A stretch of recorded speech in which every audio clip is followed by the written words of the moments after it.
Vous écoutez Maintenant je vais, un podcast pour tous ceux qui un jour se disent « Oups, je suis plus trop à ma place, je n'ai plus tellement envie d'aller bosser le lundi », mais qui se disent qu'il y a sans doute autre chose, mais qui ne savent pas forcément quoi.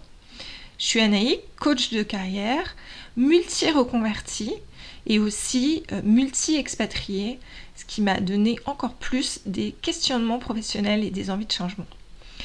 Après 15 ans en marketing et plusieurs expatriations, j'ai décidé de tout changer et depuis 2018, j'accompagne des hommes et des femmes entre 28 et 55 ans jusqu'à aujourd'hui en quête de reconversion, en quête de changement qui sont au final petits, moyens ou grands, mais dont l'objectif est surtout de retrouver du plaisir au travail, de retrouver de l'épanouissement et l'envie d'aller travailler le lundi matin. Ici, on va explorer ensemble comment dépasser vos doutes, vos peurs, vos freins, comment retrouver l'envie, comment comprendre vos motivations, avec des outils pour trouver du boost, avec des tutos, avec de la compréhension, d'un peu tout ça. Et l'objectif, ça sera bien de se dire « maintenant je vais » et de ne plus jamais dire, pour que je n'entende plus jamais cette phrase que je déteste tellement, « ah si seulement j'avais » et qu'on passe vraiment à l'action pour que vous sentiez que vous êtes acteur de votre vie, parce que vraiment c'est ma croyance, on peut tous être acteur de sa vie sans tomber dans le « quand on veut on peut, tout est toujours possible ». Donc c'est parti en mode « maintenant je vais » et je suis ravie de vous retrouver dans ce podcast. Dans le podcast, je vous accompagne donc dans vos envies de reconversion, de changement de vie. Habituellement, on se raconte donc de belles histoires de reconversion réussies, des parcours inspirants, et c'est ce que vous retrouvez depuis quelques années sur le blog d'AH Accompagnement. Aujourd'hui, on va faire les choses un peu différemment, avec Anne-Laure, graphiste, directrice artistique en agence, qui a tout quitté pour se lancer dans la pâtisserie avec une formation chez Ferrandi, le rêve pour beaucoup. Elle a même commencé à vendre ses créations sur les marchés et puis tout s'est pas passé comme prévu. Le quotidien lui convenait pas, elle s'est retrouvée dans une phase de déprime. Heureusement, elle a su rebondir, retourner à ses premiers amours en se mettant à son compte. C'est dans un réseau d'entrepreneuses qu'on s'est rencontrés et que je lui ai demandé de vous raconter son parcours pour pouvoir retenir pas mal de choses très utiles quand on a envie de changement. Dans cet épisode, on va revenir sur pourquoi elle a voulu changer, comment elle s'est lancée dans cette reconversion, ce qui l'a amenée à déchanter, et enfin, ce qu'elle retient de cette expérience pour trouver les clés, des conseils précieux pour éviter de rater sa reconversion. Je remercie Anne-Laure pour la confiance d'être une des premières personnes que j'interviewe dans ce podcast et pour la confiance aussi du partage autour de cette expérience qui a pu être par moments, vous pourrez l'entendre, assez douloureuse. Bonjour Anne-Laure, merci d'avoir accepté de faire ce premier podcast sur lequel je fais une interview.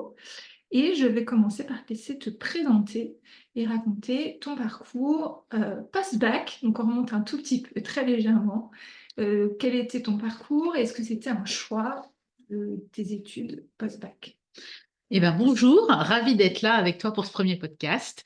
Et puis, on va donner le meilleur de nous. Alors, donc, je suis Anne-Laure, fait des études après le bac de communication et de graphisme.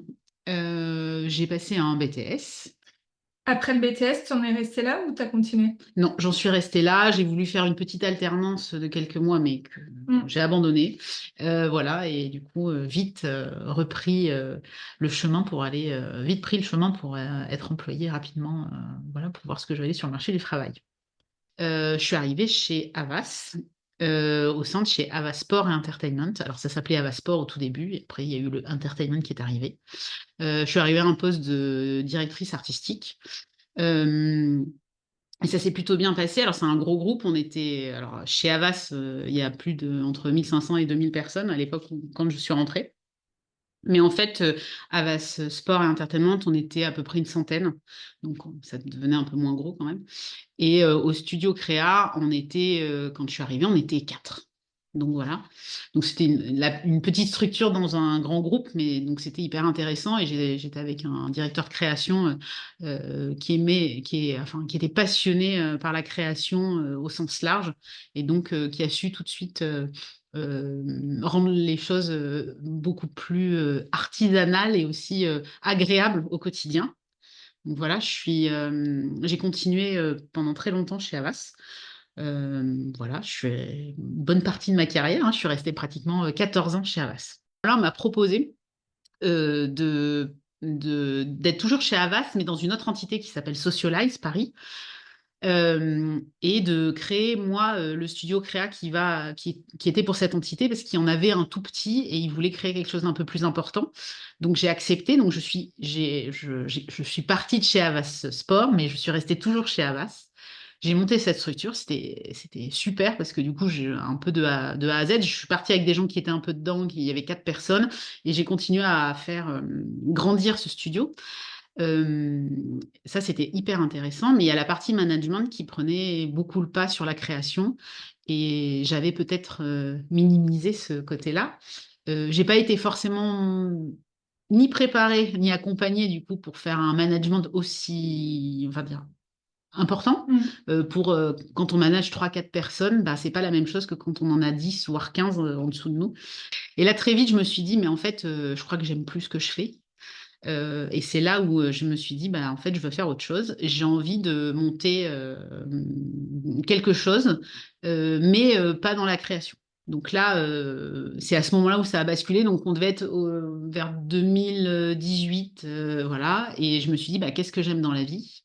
J'ai essayé de voir ce que j'aimais, ce que j'aimais pas. Donc c'est venu vraiment comme ça. Alors, j'imagine, parce que là, tel que tu le racontes, c'est un déclic, mais c'est venu petit à petit, c'est venu, enfin, tu as vraiment eu un jour, tu as eu l'impression de te dire, bon, ok, il faut vraiment que ça change, ou tu as eu un too much de management, c'est ça? Oui, je pense que c'est un too much de management. En fait, je crois que, en fait, en effet, c'est pas arrivé. Je me suis pas levée un matin, je me suis dit, il faut que ça change. En fait, moi, je fonctionne plutôt je réfléchis beaucoup en sous-marin, on va dire. J'en parle même presque pas autour de moi, voire même pas du tout. Et à un moment donné, je vais balancer aux gens, ah bah non, je veux changer tout de suite. Alors que moi, ça fait peut-être 6 mois qu'en sous-marin, j'y ai pensé, je me suis renseignée et machin. Et du coup, ça fait un peu cet effet-là, mais en fait, non. Ça a été en fait, penser, réfléchi. Je pense que le déclic, ça a été de moins faire de création, de m'occuper plus des gens, et surtout de tous leurs problèmes. Euh, j'ai pas pu venir aujourd'hui parce que en fait, je sais pas quoi, j'ai oublié mes clés, donc je suis arrivée en retard. Enfin, tout ça, je Mm. pouvais pas. Et c'était pas de la création, c'était pas du management, c'était plus de la gestion de nounou. Ouais. Parce que gérer des créatifs, c'est pas gérer je le dis souvent, des comptables ou des ingénieurs. On est quand même dans quelque chose d'assez maternel, et j'avais peut-être pas envie de ça au final. Mm. Voilà. Donc tu as commencé à te dire, ok, il faut que ça bouge, Mm. et tu t'es dit, qu'est-ce que j'aime faire et qu'est-ce que je pourrais faire d'autre. Voilà, Ok. exactement. Alors, j'avais fait un bilan de compétences quelques années avant, bon, qui n'a pas donné grand-chose au final.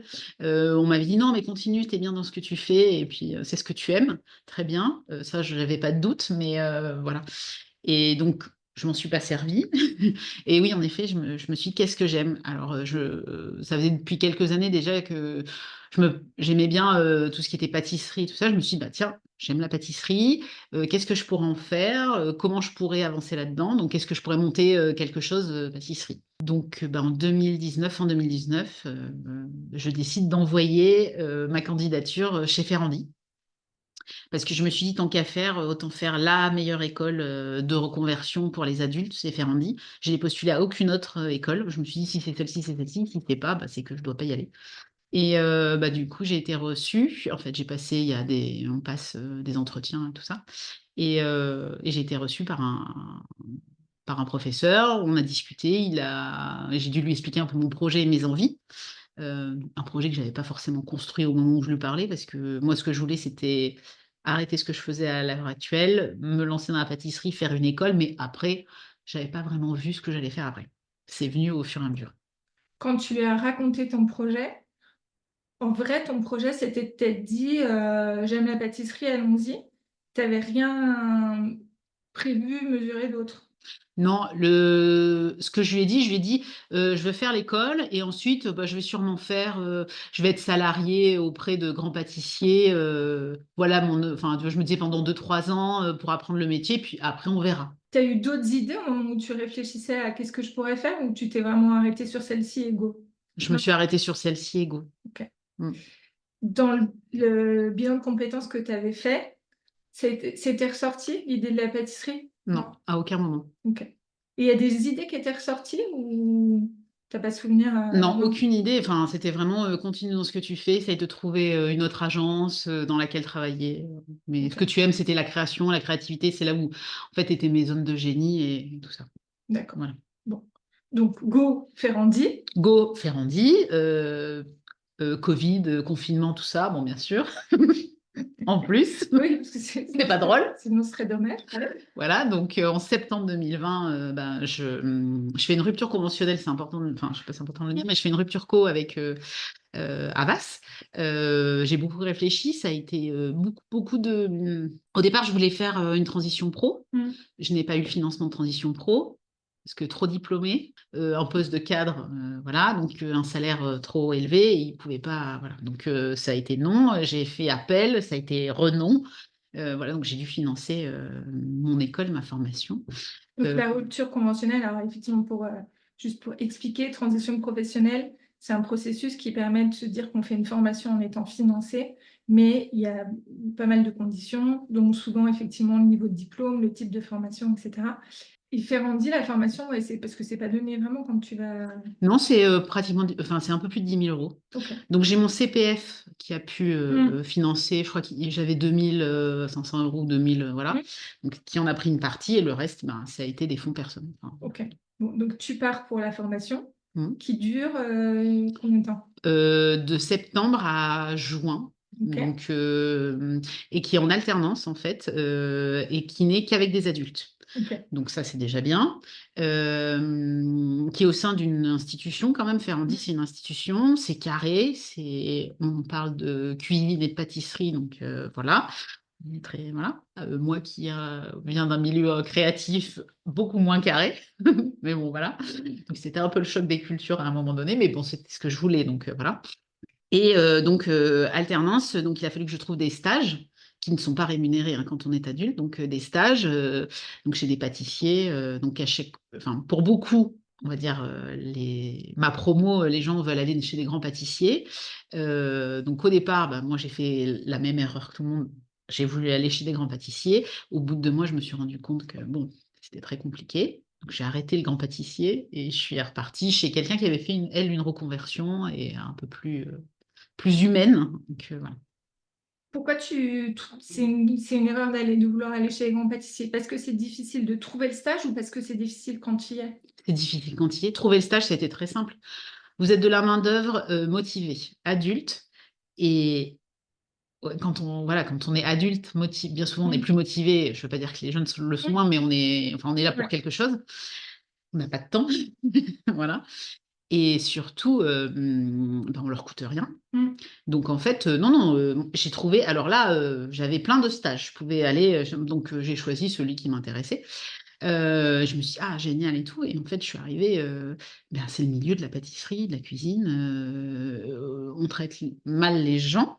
À comparer de ce que j'avais vécu, j'avais l'impression des fois d'avoir eu des confrontations qui pouvaient être tendues ou quoi que ce soit, mais ça n'avait rien à voir. C'est du dédain, tu n'es qu'apprenti, voire rien du tout, parce que je suis stagiaire, je suis même pas apprentie. Voilà, donc c'est bien de le savoir aussi. Ouais, bah oui, c'est important. Et est-ce que pendant ce premier stage-là, donc avec cette aventure humaine Agréable.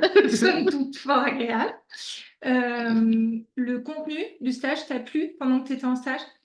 Alors, comment dire? Je dirais que les 2 premières semaines, ça a été parce que du coup, bah, c'était un peu la découverte de tout. Et après, ben, pendant 15 jours, j'ai épluché des pommes. Donc, en fait, je sais très bien éplucher des pommes avec je ne sais même plus comment ça s'appelle, un éplucheur de pommes, voilà, qui tourne. J'ai même fait des allergies. Enfin, bon, voilà, donc, bah non, du coup, enfin, les 15 premiers jours allaient bien, les 15 suivants ont été un peu plus durs. Et puis après, je pense que ça m'a un peu échaudée et je n'avais qu'une envie, c'était de partir. Ok. Donc après, tu t'es dit, je vais plutôt prendre une plus petite maison et quelqu'un en reconversion qui potentiellement serait un petit peu plus humain, ce Voilà. qui n'est pas non plus particulièrement difficile vu la base. Voilà, tout à fait. Donc en fait, je me suis dit non, ce que je vais pour mon deuxième stage, enfin beaucoup ont changé aussi hein, dans ma promo. En fait, ils se sont tous rendus compte que certains étaient allés. Alors je ne vais pas citer les noms des pâtissiers parce que ça ne se fait pas. Ouais, qu'on pourrait les dire hein, pour éviter de voilà, mais dans des gros pâtissiers que tout le monde connaît, qui sont connus sur les réseaux sociaux et même sur Internet, beaucoup ont arrêté leur stage en décembre pour changer. Voilà, voire même avant. Hein. Donc là, je me suis dit non. Alors, ce que tu vas faire, c'est que tu vas aller chercher peut-être plutôt des pâtissières déjà. Peut-être qu'entre femmes, on va se comprendre. Alors, je ne sais pas ce que je voulais au départ, hein, parce que je me suis dit, bah, allez, non, on va arrêter ça. Et c'était hyper sympa. Chez une pâtissière moins renommée, mais qui avait fait une bonne école et qui, elle, était styliste au départ et avait fait une reconversion. Et c'est là où j'ai le plus appris. Voilà. Donc, et là, je peux le citer parce que ça s'appelle OHPE. Et nous sommes en plein Paris dans le 10e. Voilà. Et là, c'était chouette, là, ça t'a plu? C'était génial. Ouais. Super apprentissage. La sous-chef était top aussi. J'ai appris plein de choses. Pendant même 15 jours où la sous-chef n'était pas là, on m'a un peu laissé, à la fin, un peu laissé les choses. J'ai même continué mon stage parce que normalement, j'aurais pu arrêter en mai. Et en fait, j'ai prolongé mon stage jusqu'à mi-juillet. Et vraiment, c'était vraiment top. Et vraiment, j'ai adoré. Voilà. Ce que tu faisais à l'école, ça te plaisait? Oui, c'était parce que j'apprenais plein de choses nouvelles et c'était hyper intéressant. Ça a été très dur aussi parce qu'ils nous maintenaient une certaine pression et tension. C'était pas facile. Déjà, lever, les cours commencent à.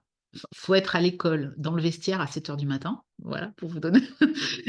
Donc moi, voilà, habitant le 78, pour aller en plein cœur de Paris, dans le 6e, il faut un peu plus d'une heure. Donc le premier train, 5h45. Voilà. Donc j'ai pas douté à un seul instant là. Et puis en fait, il y a l'effet de groupe aussi, vu qu'on est tous ensemble, de se motiver, de y arriver. Il y a un objectif, c'est d'avoir le CAP. Donc en fait, je pense qu'on est dans quelque chose aussi, c'est l'apprentissage. Et c'est un peu de l'adrénaline aussi de repartir à apprendre des choses. Ouais, c'est galvanisant en fait. Ouais, il y a une émulation de tout le monde ensemble. Quoi. Ouais. Donc, ça dure jusque juin, c'est ça que tu as dit? Ouais. Tu as le CAP, l'examen du CAP, c'est en juin. Ouais, exactement. Okay. Épreuve du CAP, qui se passe très bien, un peu de stress parce que forcément, c'est un examen, mais ils nous ont tellement bien préparé que en fait, c'est une formalité. Je l'ai avec des notes très très correctes, voilà, donc hyper contente. Et donc on est au mois de juillet parce qu'on a les résultats, je pense au 8-10 juillet, je ne sais plus, mais voilà. Donc là, on est en 2021. Ouais, c'est juste 3 ans là. Ouais. Ouais. Et là, tu te dis donc, qu'est-ce que je fais de la suite? Est-ce que ça sent pas le grand pâtissier là ou t'as pas donné mourir d'envie d'aller les rejoindre, mais qu'est-ce que tu te dis pour la suite? Et là, je me dis, bon, alors en fait, je vais pas faire mes armes chez d'autres pâtissiers parce que autrement, ça va être trop compliqué. Je pense que je vais pas y arriver. Puis on est payé 1800 €. Enfin, voilà, clairement, quand on démarre, c'est très peu payé. Voilà. Et je me dis, non, mais je suis capable de monter ma pâtisserie et d'y arriver, moi aussi, pourquoi pas? Donc là, je commence à regarder s'il y a des formations pour monter une entreprise. Au départ, je me tourne vers Service Compris, qui est spécialiste, enfin qui est un peu spécialisé, on va dire, pour monter des structures dans la food. Et en fait, je prends leur MOOC qui dure 5 semaines, mais tu es en autonomie pour monter ton business plan, tout ça, tout ça. Toi, quand même, que toute seule, je ne vais pas y arriver, même pour monter mon entreprise. Et en fait, je reçois un petit mail de France Travail. France Travail, je ne sais plus comment c'est. Donc, France Travail qui me dit, bah, vous voulez montrer votre entreprise, parce que j'avais vu ma conseillère, qui était très bien d'ailleurs, on peut le dire, Oui, oui, il y en a qui sont très qui sont chouettes. très très bien. Bah, elle est partie à la retraite, hein, mais voilà. Je fais la réunion d'information et là, c'est deux nanas hyper dynamiques. La présentation me paraît, alors moi qui suis attachée à l'image de comment tu vas présenter, bah, me paraît hyper bien, hyper structurée et tout. Je me dis, allez, go avec elle, je pars avec elle. Très bien, 3 mois. Ok, on y va, go. Dans Paris, pas que de la food, hein, c'était l'hiver à Paris. Et bah, donc pareil, l'effet de groupe hyper intéressant. On a des intervenants hyper riches. On parle de soft skills, de hard skills et tout ça. On se construit des choses. J'ai appris aussi à faire un business plan, évidemment. J'ai appris aussi à, voilà, à pouvoir parler, enfin, prendre la parole devant plusieurs personnes. Voilà, donc c'est hyper bien. Donc 3 mois complets, bien. Je monte mon business plan et là, je me dis, bah, go, go, on y va, on y va. On achète la caravane. Ah oui, parce que l'idée, Oui. c'était donc de faire mon labo. Donc, j'avais un petit local où j'ai fait faire mon labo là, qui n'était pas ouvert au public, mais qui permettait, si les gens voulaient venir récupérer leurs commandes, pouvaient venir les récupérer, et de vendre sur les marchés avec une petite caravane. Qu'est-ce qui t'a fait arriver sur ce business model-là? La folie. Non. Qu'est-ce qui m'a fait arriver là? Bah, c'est parce que, en me disant: «Ah, il y a des business models qui sont pas mal, en ce moment, de faire un labo quelque part et d'aller vendre sur les marchés pour éviter de prendre un local qui coûte très cher, dans Paris ou ailleurs». Donc je fais construire ma caravane. Je fais construire ma caravane, en France, parce qu'autrement, il y a des caravanes chinoises qui arrivent sur le territoire français. Donc je me suis dit: «Bah non, parce qu'en fait, tu veux faire de la pâtisserie locale, artisanale, donc autant faire jusqu'au bout». Donc en fait, j'ai fait construire ma caravane du côté de Roanne par un artisan, mais du coup, il faut, la commander en décembre pour l'avoir en mai. Bah, donc on commence dès décembre. Mmh. Donc là, je prends mes fonds personnels pour pouvoir commencer à faire construire ça. Commence à faire les travaux dans le local pour voilà, et en même temps, je cherche des financements pour acheter tout le reste. Mmh. Acheter un four, acheter des frigos, enfin voilà, aménager mon laboratoire et la caravane. Là, quand tu fais tout ça, tu continues à t'éclater. Je m'éclate à fond parce que tu montes ta marque, Parce que c'est nouveau, parce que parce c'est que nouveau, tu apprends des choses. Mmh. J'ai appris plein de choses. J'ai rencontré des gens sympas, voire d'autres moins sympas, mais Mmh. du coup, voilà, c'est le monde. Et, je vais faire un truc que j'ai jamais fait, monter une boîte. Je vais aller voir les banques pour leur demander de me prêter un peu d'argent. Je vais monter ma marque, donc bien sûr, évidemment, avec tout ce qui va et qui est mon domaine, donc ça, c'est facile pour moi. Puis Je tu fais un logo de et folie. je me suis trouvé un nom, j'ai Oui. fait un logo de folie. Sur les réseaux sociaux, j'ai commencé à prendre plein de photos, machin. Donc voilà, je vais m'éclater. Je vais chercher ma caravane en mai. Le local est prêt. Début mai, 1er mai, 2 mai, 3 mai, 3 mai, je crois. Je vais chercher ma caravane. Donc là, on est en 2022. Je vais chercher ma caravane, ça se passe bien, on la ramène jusqu'à Paris, tout va bien. Puis en fait, là, j'apprends que parce que j'ai fait toutes les démarches pour avoir des marchés, enfin pour être sur les marchés. C'était pas facile. C'est un autre monde. C'est un monde à Tu part. dois Le métier des avoir le forains, droit ouais, d'avoir un de espace? vendre, ouais, sur les marchés. OK. Ça, dans le travail du business model, Ouais. on ne te l'avait pas spécifié? Tu l'avais pas vu trop? Si, bah, plus ou moins, mais parce qu'entre-temps, donc j'ai eu mon prêt bancaire. Une banque m'a fait confiance. J'ai pas demandé, énormément, mais bon, voilà, c'était aux alentours de 50 000 €. Non, 30 000 €, pardon, 30 000 € et j'ai eu un prêt d'honneur aussi. Mmh. Donc là, j'ai été passer devant un jury pour avoir de l'argent. Bah, là, ils m'ont dit: «Vous allez y arriver à tout gérer?» «Oui, oui, bien sûr, machin, bon, bah, on vous prête les 10 000 € après à taux zéro», donc voilà. Donc tous les gens que j'ai vus ou croisés m'ont pas dit: «Attention». Les marchés, ça peut être compliqué d'avoir des espaces et cetera. Bah, je l'ai vu parce qu'en fait, bah, certains marchés, ils vous disent oui, puis au final, la mairie vous dit oui, mais en fait, c'est un concessionnaire qui gère le marché et le concessionnaire dit: «Mais non, les autres, commerçants vous veulent pas parce que vous êtes, une caravane et qu'eux, ils sont sous tente». Donc voilà. Donc en fait, petit à petit, j'ai déchanté et même le marché de ma ville ne m'a pas autorisée à être, sur le marché de ma ville, alors qu'il m'avait dit: «OK». Donc là, je commence à me dire, bah, ça va être plus compliqué que prévu. Donc je me continue, je me bats, voilà, je trouve d'autres marchés, voilà. Donc je commence mon premier marché vraiment au mois de juin 2022. Ça se passe plutôt bien, les marchés. Je change de marché entre-temps parce que le marché où j'étais, c'était bien, mais je trouvais que c'était pas assez bien. Je vais dans une autre ville, pas très loin, et là, ça marche très bien. Les gens sont contents, il y a de la vente. Mais au final, tous les mois, on va dire, ça ne vous rapporte pas grand-chose. Parce qu'en fait, il y a tellement, enfin, ça fluctue tellement entre la météo, les gens qui partent en vacances, les week-ends. En juillet, on est sur le summer body, donc les gens mangent plus de pâtisserie. Non mais, passer des... Voilà. Bon bref. Voilà, donc en fait, bah, très vite, je m'aperçois que c'est pas très rentable et que mes estimations sur le business plan, bah, voilà, on est plutôt à 50% de moins, quoi. Et même en septembre, quand ça a repris? Alors, en septembre, ça a été un peu, mais pareil, il aurait fallu que j'ai 4 marchés par semaine, mais il faut produire à côté. Et j'étais toute seule. Mais en fait, je voudrais revenir au mois de donc fin juin, quand je m'aperçois de tout ça, je me dis, mais en fait, ça, je vais pas pouvoir continuer comme ça longtemps. Et là, je me suis dit, mais je pense que c'est pas fait pour moi. Et très vite, je me suis rendu compte de ça. Donc déjà en juillet, je me suis dit, ça va pas, ça vivote. Donc je reste en région parisienne jusqu'au, on va dire, 20 juillet à peu près. Et après, bah, je me dis, bah, je pars en vacances comme les gens parce que de toute manière, Oui, ben il ouais. ne se passera rien et les gens, S'il y a il n'y personne. a personne. Donc en septembre, je reviens fin août, je me prépare et dès 3-4 septembre, hop, on est retour sur le marché. Je fais même un autre marché qui n'était pas prévu, je me mets dans un autre marché. Donc je duplique, en fait, je suis à 3 marchés, voire 4 marchés par semaine. Mais au final, c'est toujours pas rentable. Et en plus, je muse parce qu'en fait, je suis seule et je m'aperçois que mon pire ennemi, c'est d'une, la solitude dans le travail, même si pour les marchés, bah, je vois des gens, et de deux, la routine.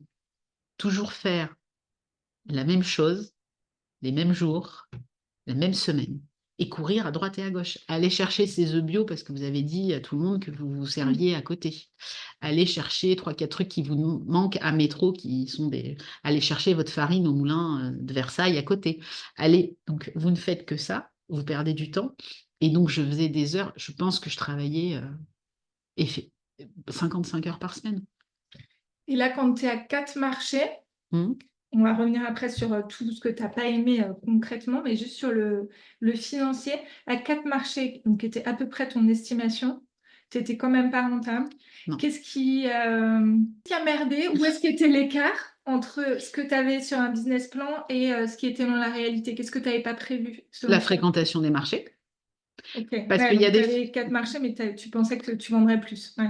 Parce qu'un marché le mercredi matin dans une ville moyenne, bah, en fait, vous faites 150 euros. Enfin, on va dire les vrais chiffres, hein, on fait 150 euros. Le même marché le samedi que je faisais, donc dans la même Mhm. ville, je faisais 400 euros. Mais 400 plus 150, un marché le vendredi soir, le marché que je faisais, bah, c'était 150 euros aussi. Et de temps en temps, j'avais du dimanche, donc là j'étais à 3 voire 4 marchés, pas tout le temps parce que c'était pas tout le temps. Le dimanche matin, le marché que je faisais 200 ou 300 euros, plus les commandes que j'avais, donc le samedi ou le dimanche, qu'il fallait que je fasse entre le moment où je rentrais du marché. Ouais. Ouais, parce que c'est de toute façon très condensé week-end et mercredi si tu fais les marchés comme ça. Ouais. Voilà. Et en plus de ça, c'est que c'est de la préparation. Vous devez préparer en amont, mais vous ne Mm. pouvez pas tout préparer en amont parce que la pâtisserie, bah, vous ne Ça vendez pas des ouais, fruits et des légumes, ouais. vous ne vendez pas des vêtements, enfin, c'est du frais. Et du coup, c'est hyper Donc là, compliqué. tu faisais à peu près 800 euros par semaine? Ouais, max. Ouais, max. Et en frais, t'as Bah, au en moins fait, 50%? un peu moins, parce qu'en fait, quand vous êtes dans de la pâtisserie ou de la restauration, vous devez faire entre 3,5 et 4 sur vos prix de Oui. revient. Donc, on est toujours un peu plus. Enfin, voilà. Mais en fait, Ouais, mais t'as le marché, t'as ta caravane, t'as... voilà. Mais je Ouais. m'en sors. Enfin, en gros, ça me couvrait mes frais. Ouais. Oui, mais J'étais pas de. il faut Moi, un petit salaire. mais il faut vous payer. Donc, ça allait bien parce que j'avais le chômage. Oui, Merci, merci, merci la France. oui, Je peux le dire. ouais, Merci la France pour ça. Mais au final, si j'avais continué, je ne pouvais pas me payer. ouais, Je couvrais mes frais. ok. Voilà. Oui, c'est pour ça, quand je te dis 50%, Ah, c'est qu'il mais, faut qu'il te reste un minimum à mais réfléchir voilà, mais non, non, et t'es pas déjà sur un non. gros salaire. Et sachant que là, moi, j'avais montré une structure, j'étais pas en auto-entreprise, j'étais en SASU. Ah oui, donc tu es à 75% de frais. Parce que, en fait, quand vous demandez des prêts bancaires et un prêt d'honneur, vous ne pouvez pas être, enfin, en tout cas, moi, ce qu'on m'avait expliqué, Tu vous ne peux pas pouvez pas être être en auto. malade. Bah non. Et du coup, j'étais obligée d'être en SASU. Ok. Voilà.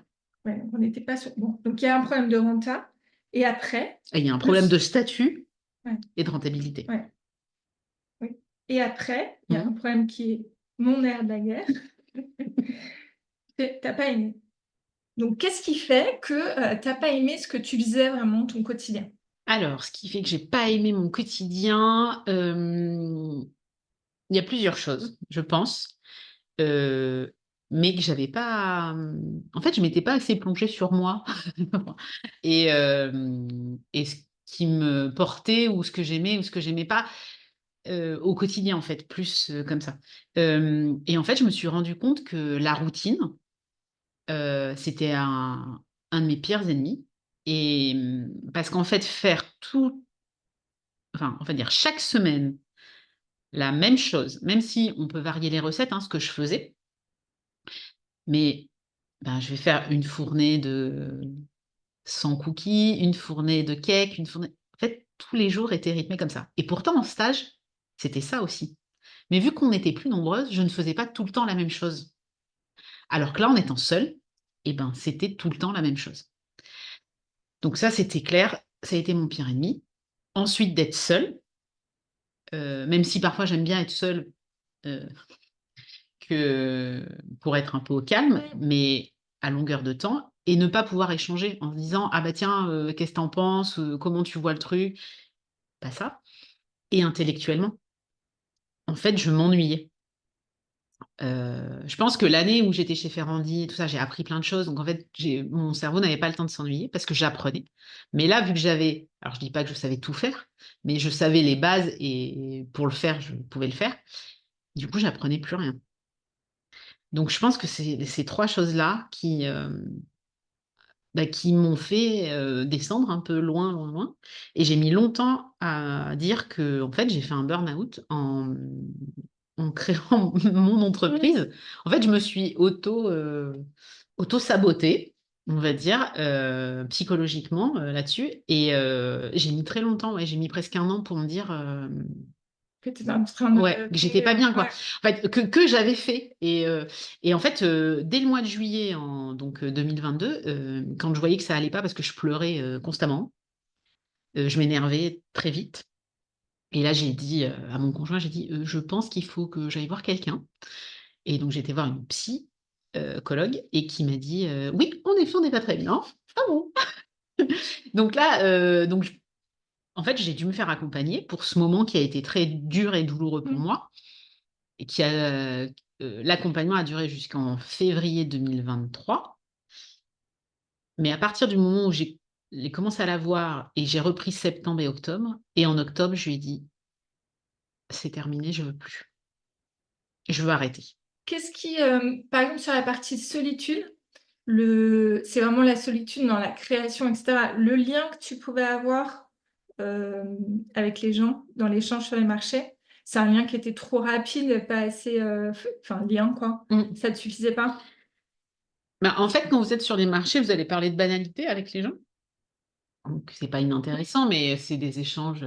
Il fait beau. La semaine prochaine, je pars aux Bahamas. Enfin, bon, ou je ne sais pas où.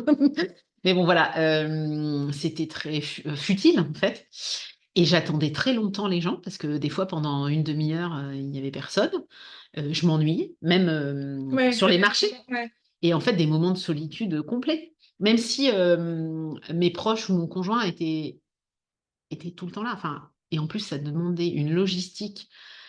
Je demandais à mon conjoint de venir m'aider à chaque fois qu'il fallait mettre la remorque après ma Mm. voiture, de m'accompagner pour le. Enfin, je demandais beaucoup aussi à mes proches. Ouais. Et du coup, j'avais aussi ce sentiment de culpabilité de devoir demander beaucoup aux gens, en fait. Il y a ça aussi hein, qui vient dedans, mais Ouais, ouais. voilà, c'est un autre truc. Mais ça fait partie de tout ça. Et en effet, ouais, même la solitude, même pendant les marchés. Et sur la routine et l'apprentissage, sur le moment où tu as été dedans, alors c'est aussi comme c'était quand c'est le début là, tu es en train d'itérer, mais tu peux pas encore, évidemment, tu vas pas rechanger tous les jours tes recettes, tes Non. tout ça. Sur toute la partie création d'entreprise, Mmh. tu avais plus trop de tu avais plus tu avais l'impression que tu avais plus beaucoup de choses à mettre en route?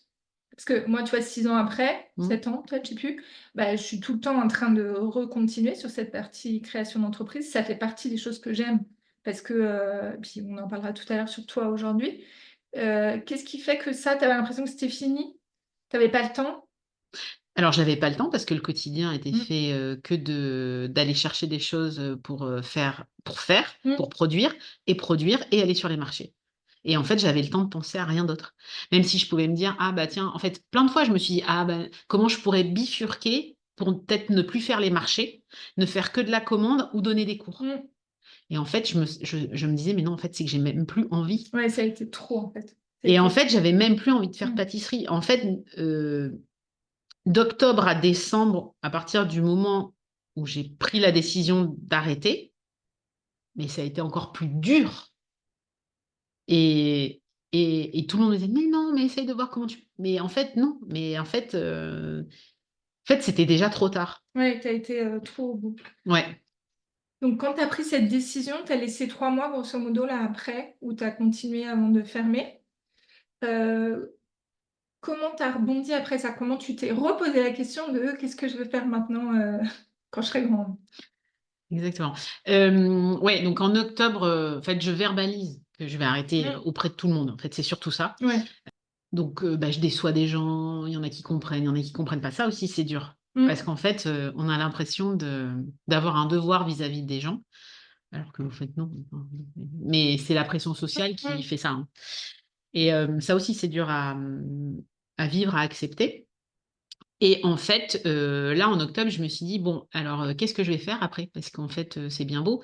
Bon, déjà, va falloir revendre tout mon matos et tout. Bon, ça, c'est autre chose. Va falloir arrêter, va falloir tout ça. Mais, moi, j'ai besoin de savoir, où j'en suis, qui je Mmh. suis à l'heure actuelle et où j'ai envie d'aller. Donc en fait, ben, j'ai trouvé, une, formation et en fait, la formation est plutôt bien faite. Je pense que c'est mieux d'avoir quelqu'un en face, mais là, pour moi, ça allait bien et en fait, je répondais à un tas de questions. Il y avait un petit livret qu'on remplissait au fur et à mesure et avec, mes valeurs, ma zone de génie, comment je me sentais bien, avec les coups de ikigai et c'est ça, on dit comme ça?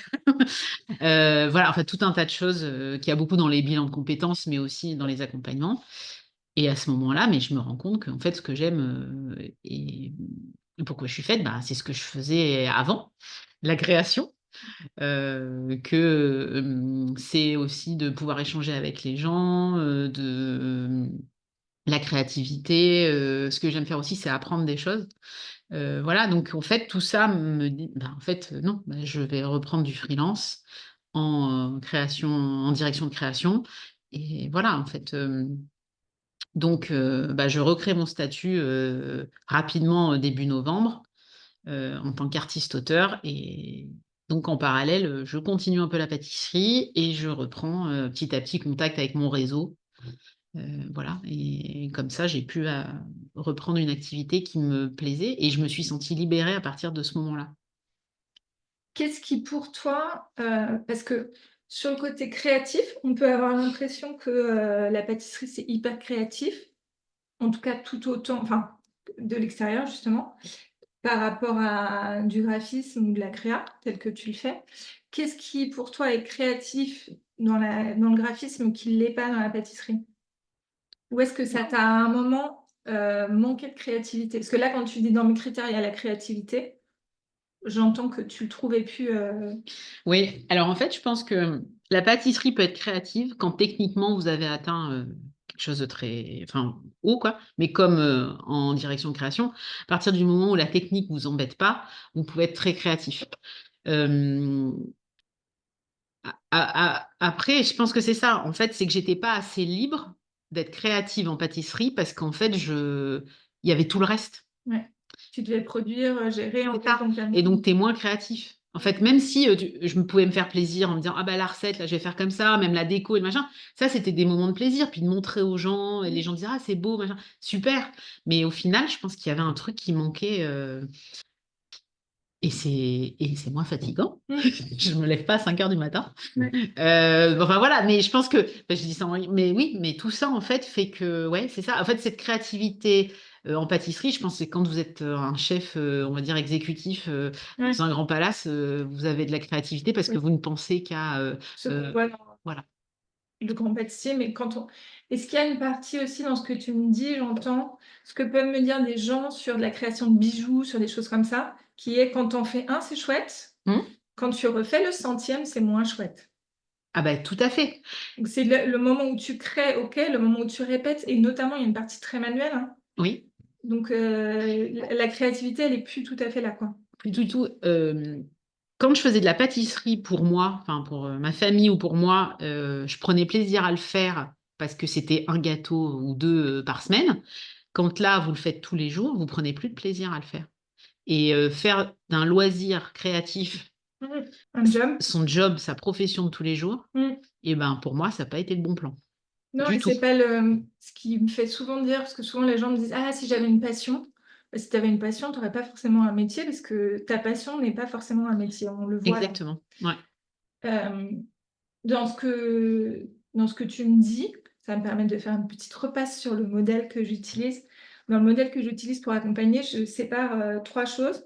Ça s'appelle quoi, pourquoi, comment. Donc quoi, c'est qu'est-ce que je fais de mes journées, c'est le quotidien, là, ce que tu dis. Donc est-ce que je fais des choses manuelles? Est-ce que je fais des choses créatives? Est-ce que je suis avec des gens? Mais si je suis avec des gens, parce que j'aime bien être avec les gens. On voit que là, toi, tu as besoin d'être avec les gens pour c'est intelligent ma phrase, pour échanger, mais vraiment pour être en lien. Et c'est pas pareil que je suis avec des gens dans une boutique, et c'est pas pareil que je transmets. Et donc, si je veux être avec des gens, quel type de lien, de quoi j'ai besoin. Donc ça, c'est ce que je fais.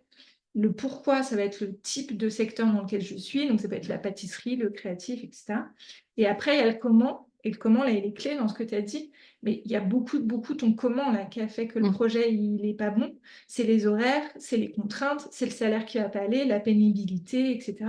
Mais c'est vrai que si tu travailles pas sur les 3, mais tu peux avoir des études qui te plaisent. Et je me bats beaucoup sur ça, sur la formation peut t'intéresser, mais pas les conditions de travail. Et du coup, amuse-toi à faire une formation, mais ne pense pas que c'est une reconversion. Et c'est pour ça qu'on s'était dit qu'on allait discuter, de bien penser à tout ça. Et donc, effectivement, de partir de qui on est, mais qui on est surtout, c'est pas juste qui je suis, mes valeurs, mais qu'est-ce que je veux dans un job, c'est ces 3 critères-là dans le détail, quoi. Bah, exactement. Et je pense sincèrement que si j'avais été accompagnée avant de me dire je veux faire de la pâtisserie chez Ferrandi, donc retour, si je m'étais fait accompagner en juillet 2019 en amont en me disant ah je suis pas très bien dans mon job là à l'heure actuellement, qu'est-ce qui pourrait me plaire ou pas avec mes envies d'entreprendre ou de plus être dans un grand groupe ou je sais pas quoi, j'aurais sûrement pas fait tout le parcours que j'ai fait. Après, je regrette rien, même si ça a été très dur, parce que maintenant, j'apprécie là où je suis. Enfin, le seul regret que j'ai, c'est de ne pas m'être posée ou en amont, ou juste après ma formation, à me dire pendant 2-3 mois, attends, 2 secondes, attends, prends le temps de respirer, t'as fait ça t'a plu, ça t'a fait kiffer, mais est-ce que t'es sûr quand même? Et c'est là où je suis repartie bille en tête, et personne m'a dit stop, mais je pense que même si quelqu'un m'avait dit stop, pour en avoir parlé avec des amis, ils m'ont dit bah tu fonçais et t'avais ton idée en tête, puis on n'avait pas envie de t'arrêter, quoi. Là où il peut y avoir aussi un souci pour moi, c'est que les formateurs, bon, évidemment, à 10 000 €, ils n'y vont pas, mais devraient vraiment beaucoup plus se challenger, parce que là, tu le dis toi-même, ton projet, il n'était pas... Tu avais fait 0 stage avant de commencer Ferrandi? Ouais. Oui, alors là, pareil.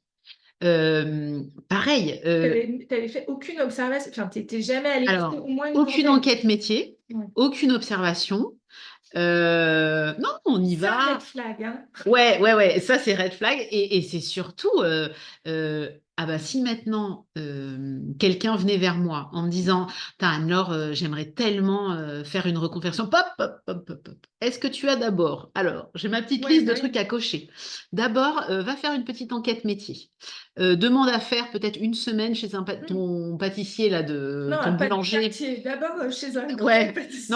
non, mais voilà, ils sont. Mais voilà, et puis avant tout ça, enfin, fais déjà ça, mais fais-toi surtout accompagner pour être sûr du Pourquoi tu veux changement que faire tu veux le faire. ça? Enfin, pourquoi tu as besoin de ce changement? Parce que en fait, alors tu vas peut-être perdre enfin pas perdre, tu vas investir sur toi quelques euros pour faire et encore, il y a enfin, ça peut être pris en charge, machin ou pas, mais en gros, investis sur toi pour être sûr, plutôt que de surinvestir sur toi pour un truc qui va échouer. Parce que ben, si j'avais fait, franchement, si on s'était connus avant, j'aurais peut-être fait avec toi l'accompagnement, et surtout, bah, j'aurais peut-être économisé 10 000 € de formation Ferrandi, je serais peut-être partie autrement, ou alors je serais peut-être restée, on aurait fait autrement. Enfin voilà. Et surtout, bah, je me serais mieux compris. Enfin, je me serais pas fait mal. Et j'aurais pas fait aussi subir, je veux dire, alors surtout mon conjoint, hein, mes sauts d'humeur particulièrement désagréables pendant presque 2 ans, parce que en fait, bah, quand on n'est pas bien, c'est tout le reste. Ouais. Voilà. Mais c'est ça, hein, et je m'en veux aussi à moi. Hein, je m'en suis voulu longtemps là-dessus. Parce qu'en fait, on embarque tout le monde avec soi. Et c'est jamais évident non plus. Et au-delà de l'aspect financier, parce que oui, forcément, j'ai perdu de l'argent. Mais au final, bah oui, j'ai perdu du temps, j'ai perdu de l'argent. Enfin, voilà. Merci Anne-Laure pour ce témoignage sincère. Si vous deviez retenir une chose de cet échange avec Anne-Laure, c'est que la préparation est essentielle. C'est en particulier le cas quand vous avez envie de reconversion à 180 degrés avec des changements importants et notamment avec des investissements. Il s'agit d'abord de vous mettre au cœur de ce projet, de vous demander ce que vous allez aimer faire, ce qui va vous épanouir, et donc de prendre un temps pour vous connaître, mais aussi de connaître, comme on en a beaucoup parlé ici, le quotidien du métier, le concret du métier, les réalités financières, les modalités de mise en place, et d'aller voir si tout ça, évidemment, match. On va souvent avoir tendance à se dire que c'est bien de te lancer, que c'est en voyant les choses, en se mettant à l'action, qu'on va pouvoir voir si le projet est le bon. Et pourtant, on voit ici avec Anne-Laure qu'on peut aimer apprendre un métier, on peut aimer se former, on peut aimer créer son entreprise et à la fin se rendre compte que la réalité, le quotidien du métier ne nous plaît pas. Le cas d'Anne-Laure n'est pas unique et c'est pour ça que je la remercie de son honnêteté parce que j'ai rencontré et accompagné des personnes qui avaient vécu cette déconvenue et qui se retrouvaient vraiment mal de s'être lancée comme ça et d'avoir l'impression de vivre un échec avec un petit peu de honte. Elle leur le dit avec beaucoup d'honnêteté, elle a perdu du temps, elle a perdu de l'énergie, elle a perdu de l'argent. Il n'y a pas de regret, il y a des leçons à tirer. Malgré tout, si on peut éviter tout ça, c'est pas plus mal. Mon conseil, il peut être évidemment de se faire accompagner. Le but de l'accompagnement va être notamment de se faire challenger quand votre entourage peut vous dire soit de freiner les cas de fer parce qu'il a très peur, soit d'y aller parce que vous avez l'air très décidé, comme le raconte Anne-Laure. L'objectif d'un accompagnement va être de vous questionner, de vous challenger et de vous faire voir sur des côtés ce que vous n'aviez pas vu, de vous faire penser à tout, entre guillemets, de vous faire prendre conscience de ce que vous aimez, ce que vous n'aimez pas, de vous faire aller voir le marché, de vous faire voir le concret des métiers et de prendre le temps. Donc prendre ce temps de réfléchir, c'est vraiment le conseil ultime. Préparez-vous, anticipez, ne vous précipitez pas et si vous le pouvez, n'attendez pas d'être au bout du bout pour prendre un accompagnement, pour prendre ce temps de réflexion. On attend d'être au pied du mur pour se dire qu'on va changer. Si aujourd'hui vous avez des envies de changement, un accompagnement ne veut pas dire que vous allez le faire demain et souvent il faut du temps pour tout lancer. Donc dès que vous avez envie, dès que vous vous posez des questions, faites-vous accompagner et voyez si vos projets sont les bons. Une passion, aussi forte soit-elle, n'est pas toujours la meilleure idée de reconversion. Si vous avez une passion et que vous dites que vous aimeriez vous lancer, allez vérifier que c'est la bonne. Et si vous n'en avez pas, il y a 1000 autres manières de trouver le bon projet. Je vous dis merci pour votre écoute et à bientôt pour une prochaine interview ou un prochain partage. Et voilà, c'est la fin de cet épisode de Maintenant je vais. J'espère que vous avez trouvé de l'inspiration. Pourquoi pas un peu de courage pour passer à l'action, pour ce fameux premier petit pas. Si le podcast vous a plu, n'hésitez pas à le faire savoir avec des petites étoiles, un commentaire, en le partageant à quelqu'un qui en a besoin. Et abonnez-vous pour ne pas manquer les prochains. Maintenant, c'est à vous. Et si on se dit maintenant je vais, vous allez faire quoi après avoir écouté ce podcast et cet épisode précisément? Peut-être que dans celui-ci, je vous ai donné un exercice où vous avez eu une idée tout de suite et que c'est tout facile. Si ça ne vous vient pas, je vous propose une idée toute simple de télécharger le test offert évidemment « Est-ce que je dois changer de job ?» ou le guide « Trouver le bon projet ». Il y a aussi plein de ressources et d'articles sur le blog, mais ces 2 tests sont un très bon premier pas. Donc si vous n'avez pas d'idée précise en sortant de ce podcast de quelle pourrait être votre première action, et pour ne pas rester en mode j'écoute des tas de podcasts mais je ne fais rien de précis, ces 2 guides sont une bonne première action à lancer. Alors à vous de jouer et on se retrouve bientôt dans un prochain épisode.